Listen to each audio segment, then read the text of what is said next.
revealed in Makkah. The meaning of Al-Fateha and its various names. The surah is called Al-Fateha, that is, the opener of the book, the surah, with which prayers are begun. It is also called al-Kitab, the mother of the book, according to the majority of the scholars.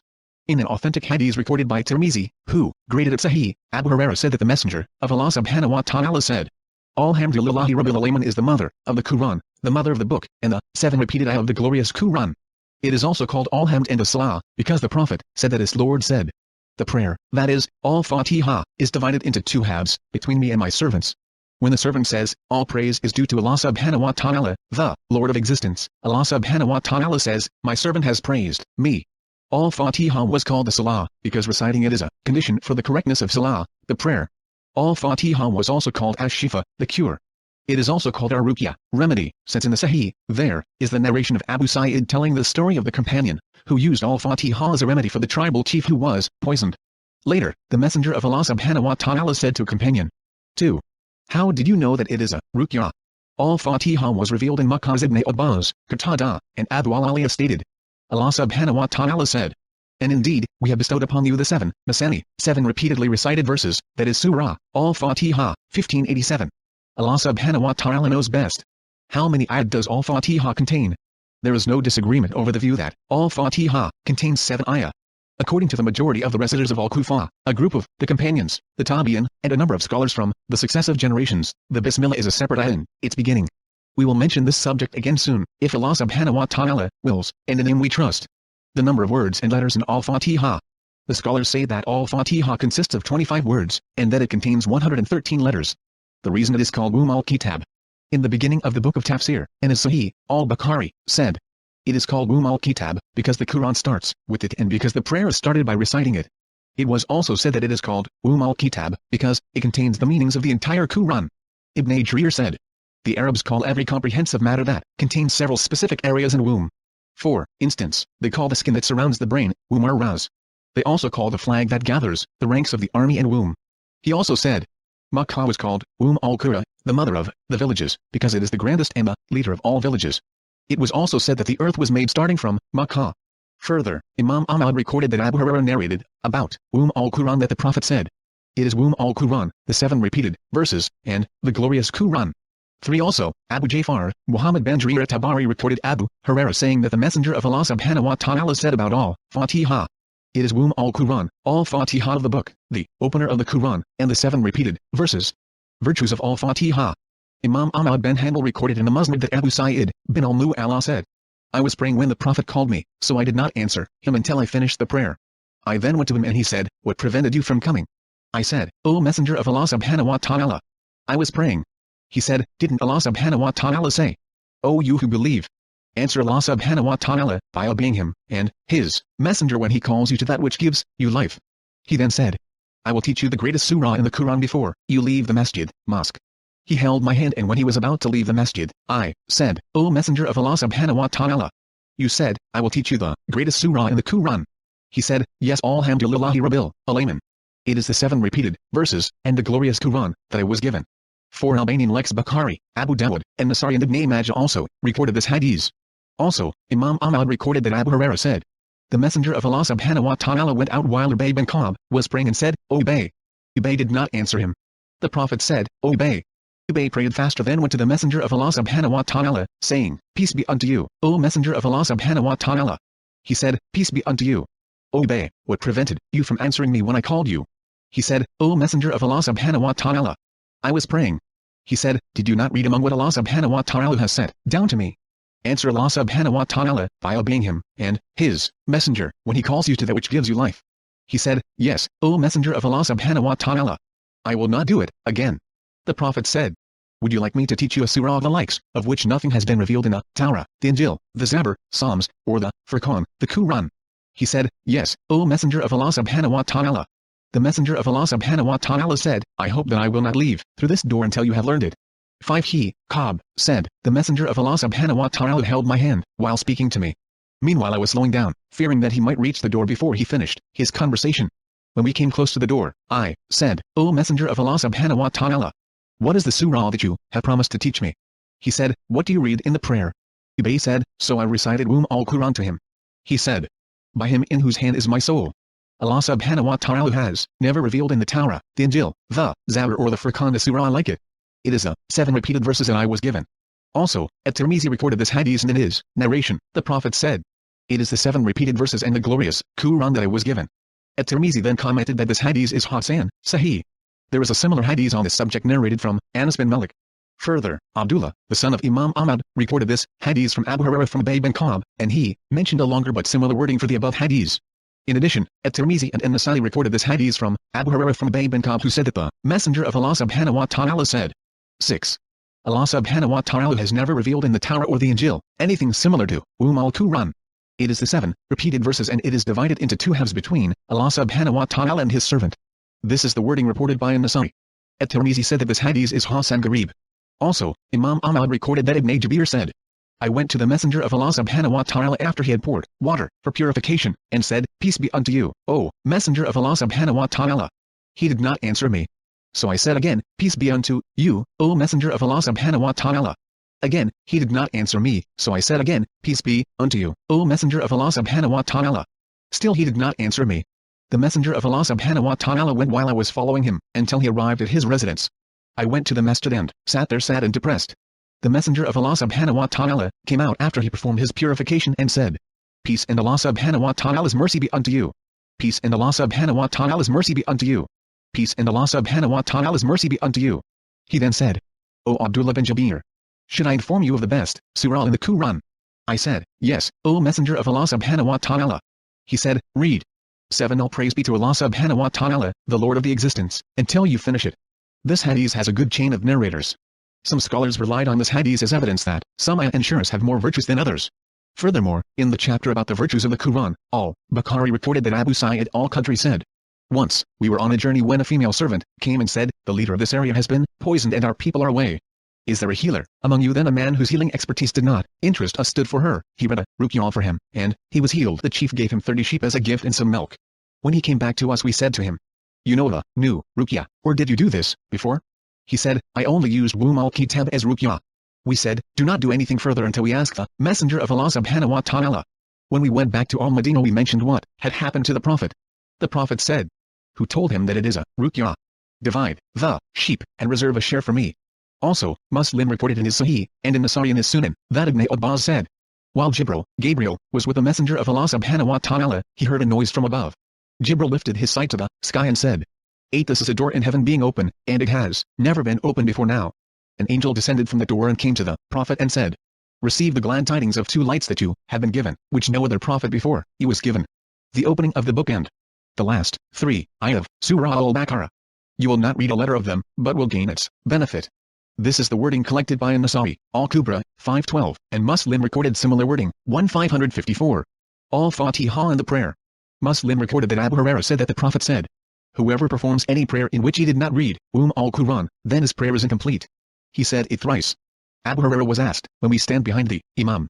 He said, Read it to yourself, for I heard the Messenger of Allah subhanahu wa ta'ala say. Allah subhanahu wa ta'ala, the Exalted, said, I have divided the prayer, al-Fatiha, into 2 halves between myself and my servant shall have what he asks for. 9 If he says, All praise and thanks be to Allah subhanahu wa ta'ala, the Lord of existence. 10.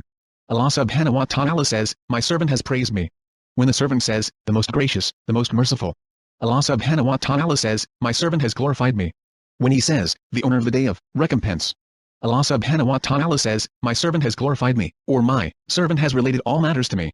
When he says, You alone we worship, and you alone we ask for help. Allah subhanahu wa ta'ala says, This is between me and my servant shall acquire what he sought. When he says, Guide us to the straight path. The way of those on whom you have granted your grace, not the way of those who are in your anger, nor of those who went astray.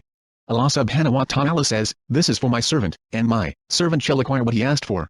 These are the words of An-Nasa'i, while both Muslim and An-Nasa'i collected the following wording, A half of it is for me and a half for my servant, and my servant shall acquire what he asked for. Explaining this hadith. The last hadith used the word, salah prayer in reference to reciting the Quran, al-Fatiha in this case, just as Allah subhanahu wa ta'ala said, in another ayah.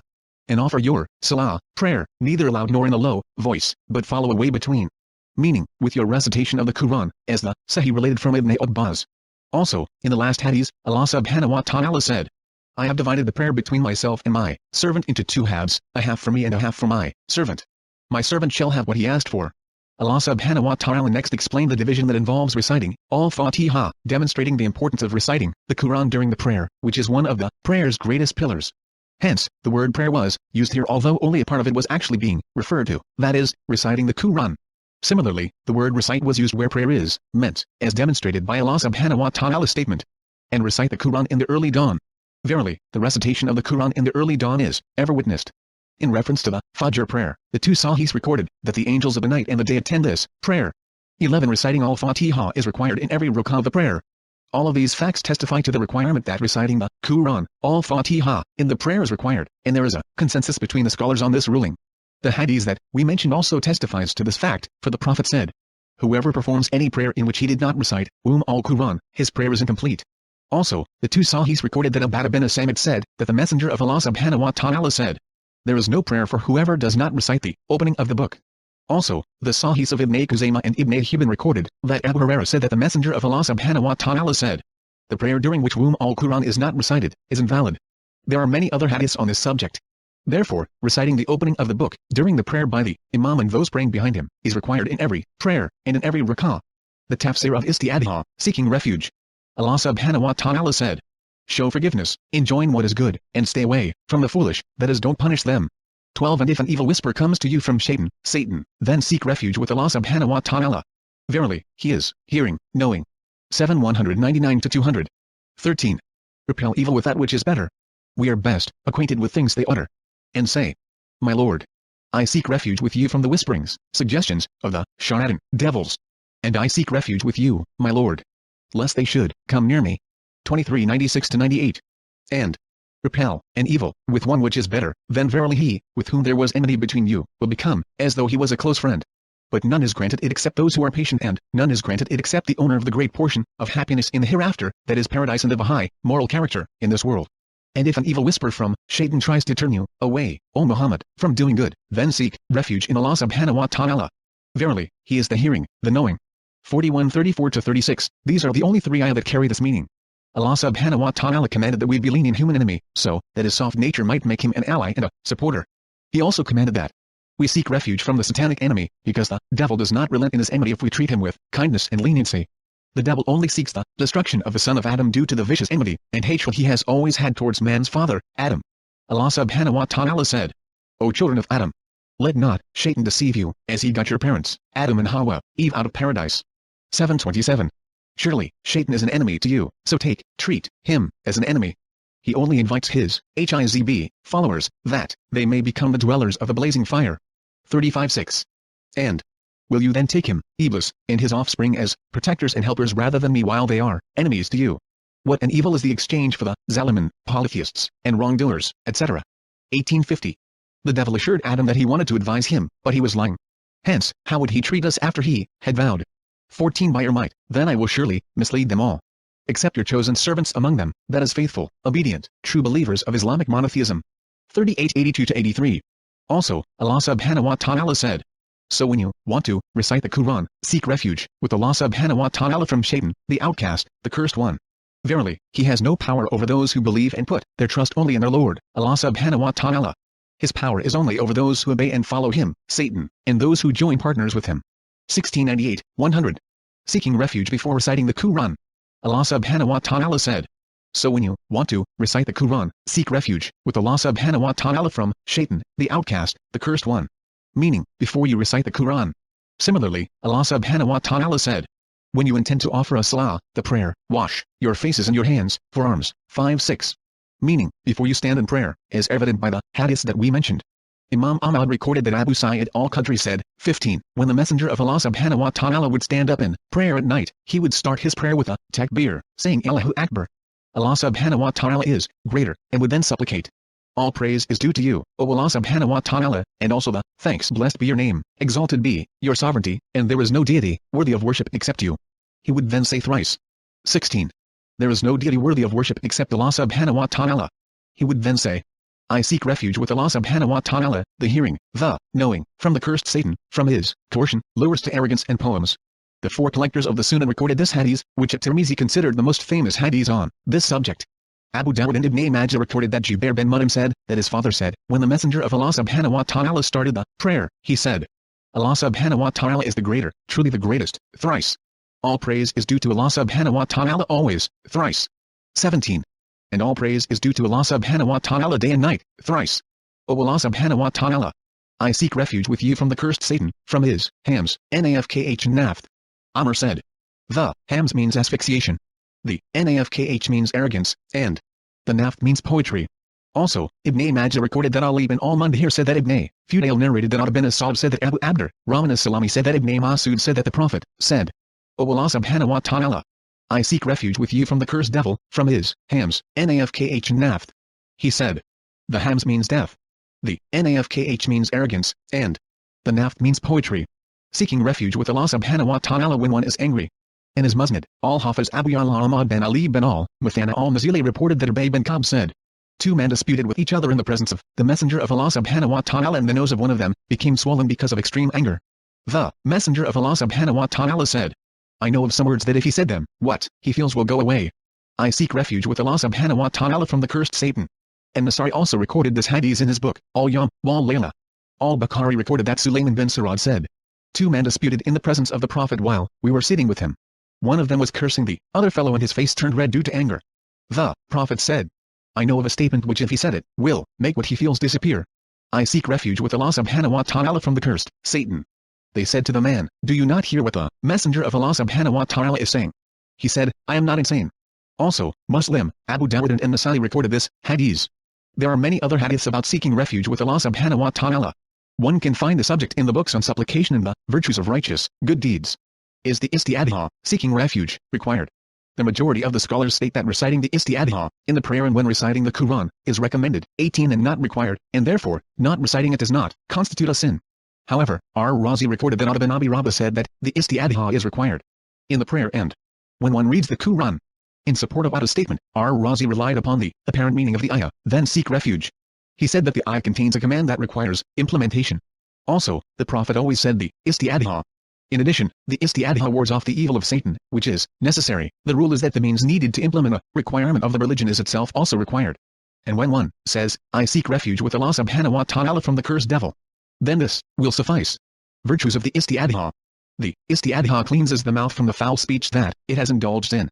It also purifies the mouth and prepares it to recite the speech of Allah subhanahu wa ta'ala. Further, the isti'adha entails seeking Allah subhanahu wa ta'ala's help and acknowledging his ability to do everything. The isti'adha also affirms the servant's muteness, weakness and inability to face the enemy of his inner evil, whom Allah subhanahu wa ta'ala alone, who created this enemy, is able to repel and defeat. This enemy does not accept kindness, unlike the human enemy. There are 3 ayat in the Quran that affirm this fact. Also, Allah subhanahu wa ta'ala said, 19 Verily, my servants, that is the true believers of Islamic monotheism, you have no authority over them. And, sufficient as your Lord as a guardian. 1765. We should state here that the believers, whom the human enemies kill, become martyrs, while those who fall victim to the inner enemy, Satan, become bandits. Further, the believers who are defeated by the apparent enemy, disbelievers, gain a reward, while those defeated by the inner enemy earn a sin and become misguided. Since Satan sees man where man cannot see him, it is befitting that the believers seek refuge from Satan with whom Satan cannot see. The isti'adha is a form of drawing closer to Allah subhanahu wa ta'ala and seeking refuge with him from the evil of every evil creature. What does isti'adha mean? Isti'adha means, I seek refuge with Allah subhanahu wa ta'ala from the cursed Satan so that he is prevented from affecting my religious or worldly affairs, or hindering me from adhering to what I was commanded, or luring me into what I was prohibited from. Indeed, only Allah subhanahu wa ta'ala is able to prevent the evil of Satan from touching the son of Adam. This is why Allah subhanahu wa ta'ala allowed us to be lenient and kind with the human devil, so that his soft nature might cause him to refrain from the evil he is indulging in. However, Allah subhanahu wa ta'ala required us to seek refuge with him from the evil of Satan, because he neither accepts bribes nor does kindness affect him, for he is pure evil. Thus, only he who created Satan is able to stop his evil. This meaning is reiterated in only 3 ayat in the Quran. Allah subhanahu wa ta'ala said in Surah Al-A'raf, show forgiveness, enjoin what is good, and turn away from the foolish, that is, don't punish them. 7:199, 20 This is about dealing with human beings. He then said in the same surah, and if an evil whisper comes to you from Shaitan, then seek refuge with Allah subhanahu wa ta'ala. Verily, he is hearing, knowing. 7:200. Allah subhanahu wa ta'ala also said in Surah Al-Mu'minun, 21. Repel evil with that which is better. We are best acquainted with the things they utter. And say, my Lord, I seek refuge with you from the whisperings, suggestions, of the shaitan, devils. And I seek refuge with you, my Lord, lest they should come near me. 23:96-98. Further, Allah subhanahu wa ta'ala said in Surah As-Sajdah, the good deed and the evil deed cannot be equal. Repel the evil with one which is better, then verily he, between whom and you there was enmity, will become as though he was a close friend. But none is granted it, the above quality, except those who are patient, and none is granted it except the owner of the great portion of happiness in the hereafter, that is, paradise, and of a high moral character in this world. And if an evil whisper from Shaitan tries to turn you away from doing good, then seek refuge in Allah subhanahu wa ta'ala. Verily, he is the hearing, the knowing. 41:34-36. Why the devil is called Shaitan. In the Arabic language, Shaitan is derived from shaitana, which means the far thing. Hence, the Shaitan has a different nature than mankind, and his sinful ways are far away from every type of righteousness. It was also said that Shaitan is derived from shata, literally, burned, because it was created from fire. Some scholars said that both meanings are correct, although they state that the first meaning is more plausible. Further, Sibala, the renowned Arab linguistic, said, the Arabs say, so-and-so has to Shaitan, when he commits the act of the devils. If Shaitan was derived from shata, they would have said, tashiyata, rather than to Shaitan. Hence, Shaitan is derived from the word that means, far away. This is why they call those who are rebellious, or mischievous, from among the jinns and mankind, Shaitan. Allah subhanahu wa ta'ala said, and so we have appointed for every prophet enemies, shaitan, devils, among mankind and jinn, inspiring one another with adorned speech as a delusion, or by way of deception. 6:112. In addition, the Musnad by Imam Ahmad records that Abu Dawr said that the Messenger of Allah subhanahu wa ta'ala said, 22 O Abu Dawr, seek refuge with Allah subhanahu wa ta'ala from the devils of mankind and the jinns. Abu Dawr said, I asked him, are there human devils? He said, yes. Furthermore, it is recorded in Sahih Muslim that Abu Dawr said that the Messenger of Allah subhanahu wa ta'ala said, the woman, the donkey and the black dog, interrupt the prayer if they pass in front of those who do not pray behind a sutra, that is a barrier. Abu Dawr said. I said, what is the difference between the black dog and the red or yellow dog? He said, the black dog is a devil. 23. Also, Ibn Jarir Tabari reported that Umar bin al-Khattab once rode a Burthal, huge camel, which started to proceed arrogantly. Umar kept striking the animal, but the animal kept walking in an arrogant manner. Umar dismounted the animal and said, by Allah subhanahu wa ta'ala, you have carried me on a shaitan. I did not come down from it until after I had felt something strange in my heart. This hadith has an authentic chain of narrators. The meaning of ar-rajim. Ar-rajim means being expelled from all types of righteousness. Allah subhanahu wa ta'ala said, and indeed we have adorned the nearest heaven with lamps, and we have made such lamps rutaman, as missiles, to drive away the shaitan, devils. 67:5. Allah subhanahu wa ta'ala also said, 24. Verily, we have adorned the near heaven with the stars, for beauty, and to guard against every rebellious devil. They cannot listen to the higher group, angels, for they are pelted from every side. Outcast, and theirs is a constant, or painful, torment. Except such as snatch away something by stealing, and they are pursued by a flaming fire of piercing brightness. 37:6-10. Further, Allah subhanahu wa ta'ala said, and indeed, we have put the big stars in the heaven and we beautified it for the beholders. And we have guarded it, near heaven, from every shaitan regime, outcast shaitan. Except him, devil, who steals the hearing, then he is pursued by a clear flaming fire. 15:16-18. There are several similar ayah. It was also said that rajim means the person who throws or bombards things, because the devil throws doubts and evil thoughts in people's hearts. The first meaning is more popular and accurate. 25. 0011 In the name of Allah subhanahu wa ta'ala, the most gracious, the most merciful. 0012 Albanian Lex Praise and thanks be to Allah subhanahu wa ta'ala, the Lord of all that exists. 0013 The most gracious, the most merciful. 0014 The owner of the day of recompense. 0015 You we worship, and you we ask for help. 0016 Guide us to the straight path. 0017 The way of those upon whom you have bestowed your grace, not that of those who earn your anger, nor of those who went astray. Bismillah is the first ayah of all Fateha. 26 In the name of Allah subhanahu wa ta'ala, the most gracious, the most merciful. The companions started the book of Allah subhanahu wa ta'ala with Bismillah. The scholars also agree that Bismillah is a part of an ayah in Surah An-Naml, chapter 27. They disagree over whether it is a separate ayah before every surah, or if it is an ayah, or a part of an ayah, included in every surah where the Bismillah appears in its beginning. Ad-Darqutni also recorded a hadith from Abu Hurairah, from the Prophet that supports this hadith by Ibn Khuzaymah. Also, similar statements were attributed to Ali, Ibn Abbas and others. The opinion that Bismillah is an ayah of every surah, except Al-Baqarah, chapter 9, was attributed to the companions. Ibn Abbas, Ibn Umar, Ibn Zubayr, Abu Hurairah and Ali. This opinion was also attributed to the Tabi'in. Atta, Tawus, Sa'id ben Jubair, Makl and Izri. This is also the view of Abdullah ben al-Mubarak, Ash-Shafi'i, Ahmad ben Hanbal, in one report from him, Ishaq ben Ra'a and Abu Bayd al-Qasim ben Salam. On the other hand, Malik, Abu Hanifa and their followers said that Bismillah is not an ayah in all Fateha, or any other surah. Dawud said that it is a separate ayah in the beginning of every surah, not part of the surah itself, and this opinion was also attributed to Ahmad bin Hanbal. Basmala allowed in the prayer. As for Basmala allowed during the prayer, those who did not agree that it is a part of Al-Fatiha state that the Basmala should not be allowed. The scholars who stated that Bismillah is a part of every surah, except chapter 9, had different opinions. Some of them, such as Ash-Shafi'i, said that one should recite Bismillah with all Fatiha allowed. This is also the opinion of many among the companions, the Tabi'in and the Imams of Muslims from the Salaf in the later generations. For instance, this is the opinion of Abu Hurairah, Ibn Umar, Ibn Abbas, Muawiyah, Umar, Ali. According to Ibn Abdul Barr and al-Bayhaqi. Also, the four caliphs, as al-Kitab reported, were said to have held this view, although the report from them is contradicted.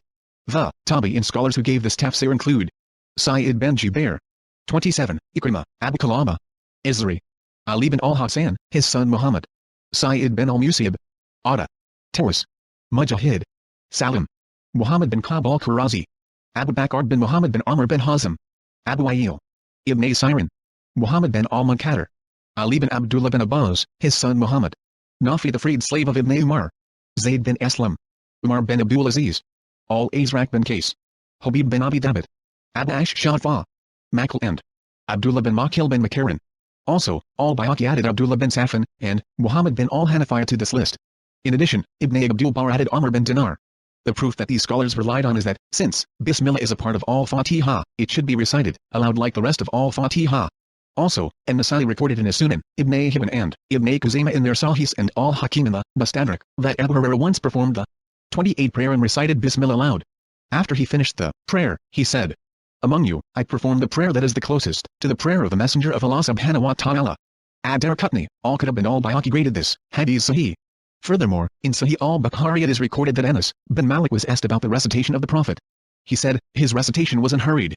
He then demonstrated that and recited, while lengthening the recitation of Bismillah ar-Rahman ar-Rahim. Also, in the Musnad of Imam Ahmad, the Sunan of Abu Dawud, the Sahih of Ibn Hibban and the Mustadrak of al-Hakim, it is recorded that Salama said, "The Messenger of Allah subhanahu wa ta'ala used to distinguish each ayah during his recitation." 29. In the name of Allah subhanahu wa ta'ala, the most gracious, the most merciful. All praise and thanks be to Allah subhanahu wa ta'ala, the Lord of all that exists, the most gracious, the most merciful, the owner of the day of recompense. Ad-Darqutni graded the chain of narration for this hadith sahih. Furthermore, Imam Abu Abdullah Ash-Shafi'i and al-Hakim in his Mustadrak reported that Muawiyah led the prayer in al-Madinah and did not recite the Bismillah. The Muhajirin who were present at that prayer criticized that. When Muawiyah led the following prayer, he recited the Bismillah aloud. The hadiths mentioned above provide sufficient proof for the opinion that the Bismillah is recited aloud. As for the opposing evidences and the scientific analysis of the narrations mentioned their weaknesses or otherwise, it is not our desire to discuss this subject at this time. Other scholars stated that the Bismillah should not be recited aloud in the prayer, and this is the established practice of the four caliphs, as well as Abdullah bin Mu'affal and several scholars among the Tabi'in and later generations. It is also the madhab view of Abu Hanifa, Ath-Thawri and Ahmad bin Hanbal. Imam Malik stated that the Bismillah is not recited aloud or silently. This group based their view upon what Imam Muslim recorded that Aisha said that the Messenger of Allah subhanahu wa ta'ala used to start the prayer by reciting the takbir, Allahu Akbar. Allah subhanahu wa ta'ala is greater, and then recite, all praise and thanks be to Allah subhanahu wa ta'ala, the Lord of all that exists. Ibn Abi Hatim 1-2. Also, the two Sahihs recorded that Anas bin Malik said, "I prayed behind the Prophet, Abu Bakr, Umar and Uthman, and they used to start their prayer with, all praise and thanks be to Allah subhanahu wa ta'ala, the Lord of all that exists." Muslim added, 30. And they did not mention, in the name of Allah subhanahu wa ta'ala, the most gracious, the most merciful, whether in the beginning or the end of the recitation. Similar is recorded in the Sunan books from Abdullah bin Mu'affal, may Allah subhanahu wa ta'ala be pleased with him. These are the opinions held by the respected Imams, and their statements are similar in that they agree that the prayer of those who recite al-Fatiha aloud or in secret is correct. All the favor is from Allah subhanahu wa ta'ala. The virtue of al-Fatiha.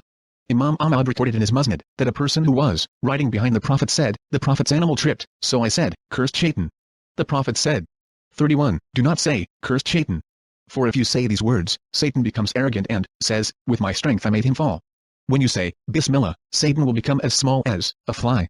Further, An-Nasa'i recorded in his book Al-Yawm wal-Layla, and also Ibn Marduyah in his Tafsir that Usama bin Umair said, I was riding behind the Prophet. And he mentioned the rest of the above hadiths. The Prophet said in this narration, do not say these words, because then Satan becomes large as a house. Rather, say, Bismillah, because Satan then becomes as small as a fly.